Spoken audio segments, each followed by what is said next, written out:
एक अमीर सेठ की कहानी। दिल छू लेने वाली कहानी। एक शहर में एक अमीर सेठ रहता था। उसके पास बहुत पैसा था। अनेक फैक्ट्रियों का मालिक था। एक शाम अचानक उसे बहुत बेचैनी होने लगी। उसने डॉक्टर को बुलाया और अपनी जांच करवाई, पर कुछ भी नहीं निकला। उसकी बेचैनी बढ़ती गई और उसे समझ नहीं आ रहा था कि उसके साथ क्या हो रहा है। रात हुई, नींद की गोलियां भी खा ली, पर नींद आने को तैयार ही नहीं थी और न ही उसकी बेचैनी कम हो रही थी। वो रात को उठकर 3 बजे घर के बगीचे में घूमने लगा और घूमते घूमते उसे लगा कि बाहर थोड़ा सुकून है, इसलिए बाहर सड़क पर पैदल निकल पड़ा। चलते चलते हजारों विचार मन में चल रहे थे और वह घर से बहुत दूर निकल आया था और थकान की वजह से वह बेंच पर बैठ गया। उसे वहाँ बहुत शांति मिल रही थी। इतने में वहाँ एक कुत्ता आया और उसकी चप्पल उठाकर ले गया। सेठ ने उसे देखा तो वह बहुत दूसरी चप्पल उठाकर उस कुत्ते के पीछे भागा। कुत्ता पास के ही एक झोंपड़ी में घुस गया। सेठ भी उसके पीछे था। सेठ को करीब आता देख कुत्ते ने चप्पल छोड़ दी और चला गया। सेठ ने गहरी दी और चला गया। इतने में उसे किसी के रोने की आवाज़ सुनाई दी।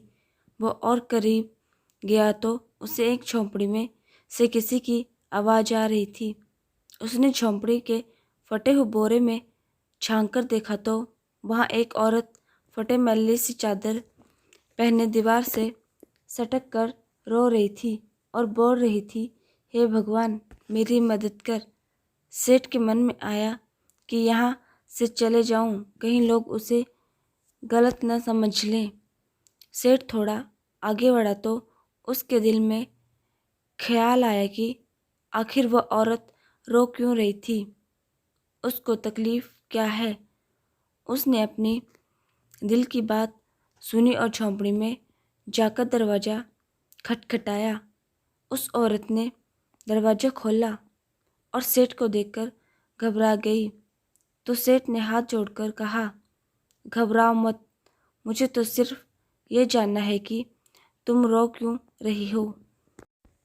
औरत के आंखों में से आंसू टपकने लगे और उसने पास ही एक छोटे से बिस्तर में लिपटी हुई उसकी 7 साल की बच्ची की ओर इशारा किया और रोते रोते कहने लगी, मेरी बच्ची बहुत बीमार है, उसके इलाज के लिए बहुत खर्चा लगेगा और मैं तो घरों में जाकर झाड़ू पोछा लगाती हूँ, जैसे तैसे हमारा पेट पालती हूँ, मैं कैसे इसका इलाज करवा पाऊंगी। सेठ ने कहा, तो किसी से मांग लो। इस पर औरत बोली, मैंने सबसे मांग कर देख लिया, खर्चा बहुत है, कोई देने को तैयार ही नहीं है। उस सेठ ने उसे समझाया, कहा, ऐसे रात को रोने से क्या मिलेगा तुम्हें। और तो औरत ने कहा, कल एक संत यहाँ से गुजर रहे थे तो मैंने उनको मेरी समस्या बताई तो उन्होंने कहा, बेटा तुम सुबह 4 बजे उठकर अपने ईश्वर से मांगो, बोरी बिछाकर बैठ जाओ और रो के गिड़गिड़ाकर उससे मदद मांगो। वो सबकी सुनता है और वो तुम्हारी भी जरूर सुनेगा। मेरे पास इसके अलावा कोई चारा नहीं था, इसलिए मैं उससे भीख मांग रही थी। यह सुनने के बाद सेठ का दिल पिघल गया और उसने तुरंत फ़ोन लगाया और एम्बुलेंस बुलाई और उस 7 साल की छोटी बच्ची को हॉस्पिटल में एडमिट करवा दिया। डॉक्टर ने 1.5 लाख का खर्चा लगा बताया।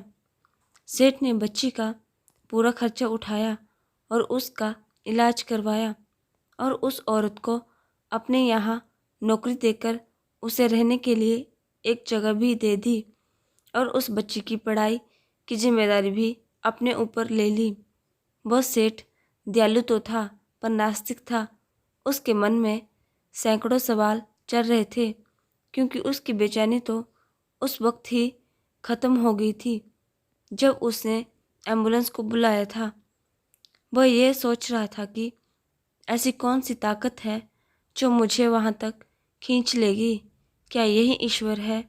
और यदि वो ईश्वर है तो सारा संसार आपस में धर्म जात के लिए क्यों लड़ रहा है?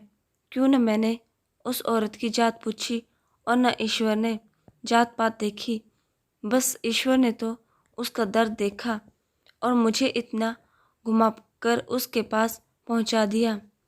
अब सेठ समझ चुका था कि कर्म के साथ सेवा भी बहुत ज़रूरी है, क्योंकि इतना सुकून उसे ज़िंदगी में पहले कभी नहीं मिला था। वीडियो अच्छी लगे तो वीडियो को लाइक करें और चैनल को सब्सक्राइब